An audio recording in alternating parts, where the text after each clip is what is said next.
Hello दोस्तों, मेरा नाम है अफ़ान और आज हम लोग बात करने वाले हैं one of the most famous historical event, French revolution. Revolution. एक कहानी भूख, इंसाफ और खून की। सोचो, एक ऐसी दुनिया जन्म जन्म ही तुम्हारी किस्मत डिसाइड करती है। अगर तुम अमीर घर में पैदा हुए हो, पावर तुम्हारी। अगर गरीब, तो जिंदगी भर संघर्ष। ये है फ्रांस, 18th सेंचुरी का फ्रांस। 1789 देश क्राइसिस में था। देशों की जंग, खाली खजाना और ऊपर से बढ़ता हुआ कर्ज। पर इसका बोझ किस पर गिरा? न राजा पर, न अमीर लोगों पर, बल्कि आम जनता पर।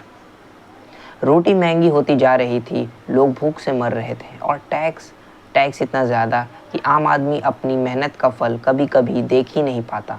और फिर भी वर्साइल्स के महल में ऐशो आराम चल रहा था। किंग लुइस 16 और क्वीन मैरी एंटोने, उनकी ज़िंदगी और आम लोगों की ज़िंदगी जैसे दो अलग दुनिया।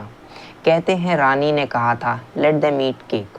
हो सकता है ये सच ना हो, पर उस वक्त के लोगों के लिए ये एक सिंबॉलिक बन गया था, सही भरपाई का। और जब लोग महसूस करते हैं कि उनकी सुनाई नहीं हो रही, तो गुस्सा बदलने लगता है। फ्रेंच सोसाइटी 3 हिस्सों में बनती थी। फर्स्ट स्टेट क्लर्गी, धर्मगुरु। सेकंड स्टेट नोबल्स, अमीर और शाही लोग। और थर्ड स्टेट बाकी आम जनता। ये सिस्टम टूटने के कगार पर था और सबसे ज़्यादा टैक्स भी वहीं भरते थे। मई 1789 किंग ने स्टेट्स जनरल बुलाए, एक मीटिंग जहां तीनों स्टेट अपनी बात रख सकते थे। पर प्रॉब्लम ये थी, वोटिंग सिस्टम अनफेयर था। हर स्टेट को एक वोट, मतलब clergy plus noble is equal to 2 votes. Third state सिर्फ एक, चाहे उनकी पॉपुलेशन कितनी भी हो। थर्ड स्टेट ने डिसाइड किया, अब और नहीं। जून 1789 उन्होंने खुद को डिक्लेयर किया नेशनल असेंबली। एक रेबेलियन था। और फिर वो कसम खाए, टेनिस कोर्ट ओथ, हम तब तक नहीं रुकेंगे जब तक फ्रांस को एक नया कॉन्स्टिट्यूशन नहीं मिलता। ये सिर्फ एक पॉलिटिकल स्टेप नहीं था, ये एक चैलेंज था पूरी मोनार्की के खिलाफ।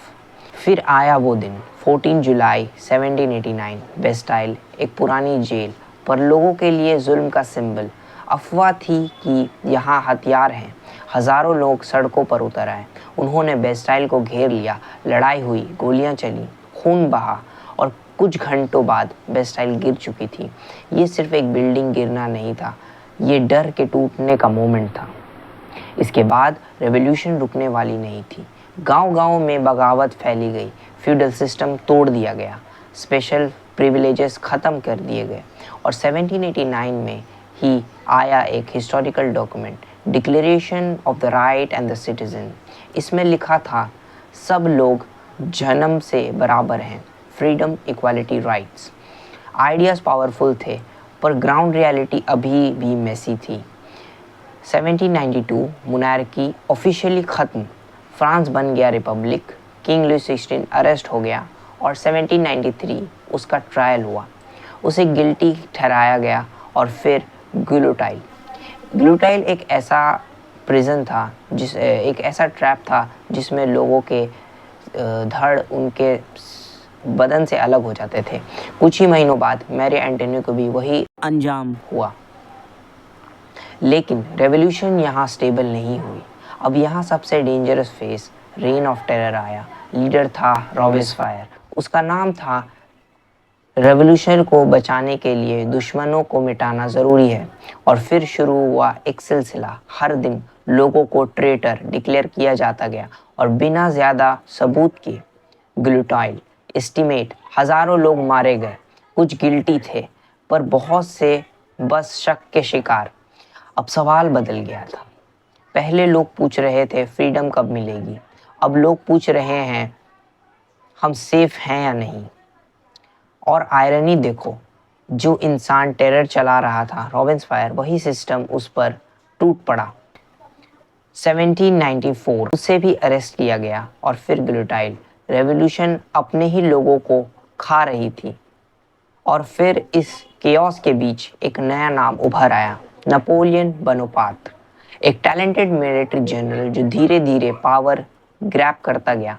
1799 उसने गवर्नमेंट को हटा दिया और कुछ सालों में वहीं फ्रांस जो मोनार्की के खिलाफ उठा था फिर से उसे एक एम्परर के नीचे आ गया। तो क्या ये रेवोल्यूशन फेल हुई ये या उसने दुनिया को बदल दिया? सच ये है फ्रेंच रिवॉल्यूशन ने आइडियाज़ दिए, फ्रीडम, इक्वालिटी, राइट्स, जो आज भी मॉडर्न डेमोक्रेसी या में काफ़ी कुछ आता है, लेकिन ये भी सिखाया पावर चेंज करना आसान है पर सिस्टम को स्टेबल बनाना सबसे मुश्किल। हिस्टोरी सिर्फ पास्ट की नहीं होती, ये एक मिरर है, ये एक वार्निंग है। जब लोग उठते हैं तो ताज गिरते हैं। तो आज के वीडियो में इतना ही। होप है कि आपको ये वीडियो पसंद आया होगा।